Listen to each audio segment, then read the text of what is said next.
Hello everyone and welcome back to another Mullet Over.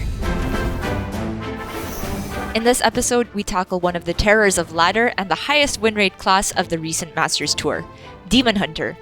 Two main archetypes exist in the meta, the more aggressive Naga DH that tops out at Kurtrus Demon Render, and the slower Fel version featuring Jace Darkweaver.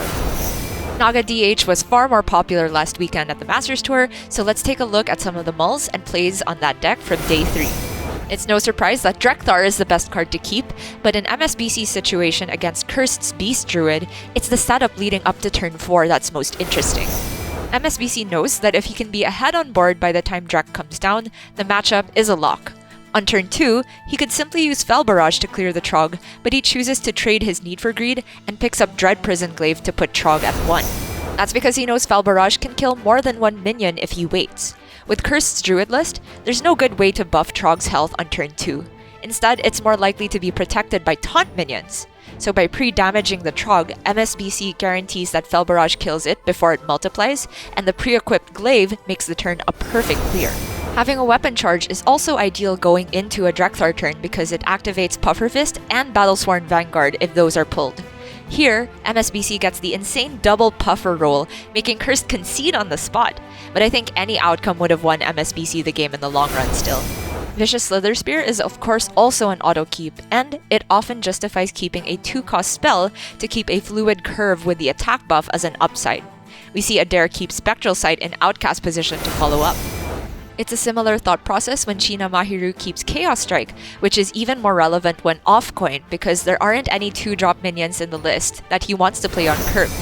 Without Dread Prison Glaive pre-equipped, Battlesworn Vanguard should often be treated as a 3-drop, as we see Sheena weaving in the hero power for the perfect curve and also buffing his Kurtrus hero card. Kurtrus proves instrumental when the bats are timed exactly to make Bunny Hopper's 7/7 Tavish turn as awkward as possible, forcing him onto the hero card to clear instead. And it turns out Drekthar's still nuts on turn 7 in this spot, allowing Sheena to refresh his hero power tons of times for lethal. In any matchup where you fight for the board early, Dread Prison Glaive is an excellent keep. We also see Orange, going second, keep Puffer Fist, which when combined with Multi-Strike is a highly valuable comeback mechanism in the mirror. Meanwhile, MSBC keeps Mankrik as a decent turn 3 with a huge potential upside, but tosses Battlesworn Vanguard as he doesn't have Dread Prison Glaive to justify it as a turn 2. On turn 1, other iterations of the mirror would incentivize a Dread Prison equip, but Orange chooses minion development as he hasn't seen a Vicious on the other side first. It makes MSBC, who has no activator for predation, use Fury for relatively low value, so he's under less pressure when he goes for Mankrik on turn 3. On turn 2, it may look tempting for Orange to coin out Treasure Guard, but he wisely holds on in case of a top deck Drekthar or Kurtrus, which are both amazing to play first in the mirror, especially now he has his weapon equipped. On turn 3, Orange has the option to kill Mankrik, but goes for Treasure Guard instead, knowing that he has the Puffer plus multi combo to clean up Mankrik and any other minions from MSBC next turn. However, MSBC responds with a Glaive play of his own, no further board development, stranding Orange's Puffer Fist. Orange is then forced to respond with Fury plus hero power, using the rest of his mana on an inefficient Spectral Sight. But even with a slow turn like this, he can still bank on the hero card to win. Kurtrus itself is a keep in many matchups, but perhaps none more relevant than the Mirror, where the armor can get you out of lethal range and the new hero power makes all of your minions threatening.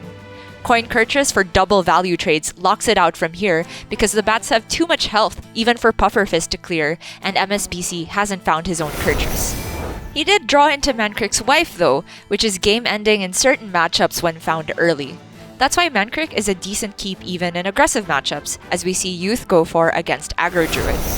It's brutal for Youth missing out on a 1-drop as he can't kill the Trog without generating another, but he knows he can't get greedy and just needs to stabilize in the mid-game. So he tosses out a Tempo Vanguard just to set up for a hero power kill on the Trog next turn. He's kind of dying by the time he plays Bone Glaive, but the hero card from the Dredge is his saving grace. Youth knows that Mago has 2 3/4 pack mules in hand, and with the final attack from Bone Glaive, Youth can set up perfect value trades against that and turn the corner. It's yet another instance of Kurtrus being a crucial card in the deck. Even against a deck that's pretty much the polar opposite of Aggro Druid, we see Letta hold on to Kurtrus. Instead of board control though, Kurtrus' main purpose against Control Warrior is to weave in extra damage using the upgraded hero power. Leda chooses to equip the Glaive on turn 1 over Vicious, as he has Vanguard in hand for more pressure on turn 2. In most instances, he could save the coin for a turn 5 Kurtrus, but the Viper played Amalgam on curve, incentivizing Leda to coin out the multi-strike both to protect his Vanguard and get 4 1/1s. This is especially effective against the Viper's no Rancor list. On turn 4, Leda turns down Drekthar on curve even with a weapon already equipped, recognizing that his remaining 1/1s plus Puffer Fist and Vicious are already enough pressure to warrant a Brawl or Shield Shatter. The turn 5 Drekthar for refill is especially brutal as he can fit in a hero power to benefit from the attack trigger minions and continue buffing his Kurtrus in hand. He continues this discipline in turning down Kurtrus on curve and on turn 7, aiming to get actual refreshes from the hero power on the same turn the bats come down. It's a smart approach to maximize damage, as Warrior often kills the bats immediately. Finally, on turn 8, Leda has double hero powers on his Kurtrus turn while having created relevant board presence every single turn. He's played enough card draw for a powerful Lady Stheno setup, which can get there against Warrior's base armor gain. But in this pan-out, the Viper generated so much extra armor from Brand plus School Teacher that it falls short. Still, I think Leda's approach to the unfavorable matchup was very clever. To close out, let's look at a very straightforward game from Cursed against one of Naga DH's best matchups, Alignment Druid. This version is even more aggressive, running double Battle Fiend, which is of course a keep against a deck with no early removal. Dread Prison Glaive, however, isn't necessary, as Possessy won't play minion targets for the honorable kill till much later on. The minion curve is simple, but the key thing to note is that Cursed deliberately does not use any spells in the first few turns, even if they buff his Vicious Slither Spear. Because Vicious only gains temporary attack, Cursed knows that he can cash out at any point before Possessy plays Scale of Onyxia. Therefore, it's better to invest his mana on board development, and the turn 3 Vanguard is perfect going into Possessy's expected Nourish turn. Post-Nourish, Possessy attacks face with his spare mana, as he knows Cursed is gonna be board locked with another attack since there's a Vanguard on board. Ideally for Possessy, every minion on board trades 1-for-1 with a Whelp so he can stabilize.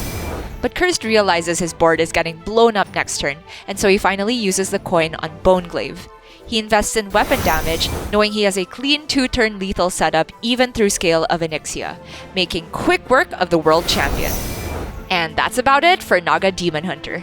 Thank you so much for tuning in, and I'll catch you next time on Mull It Over.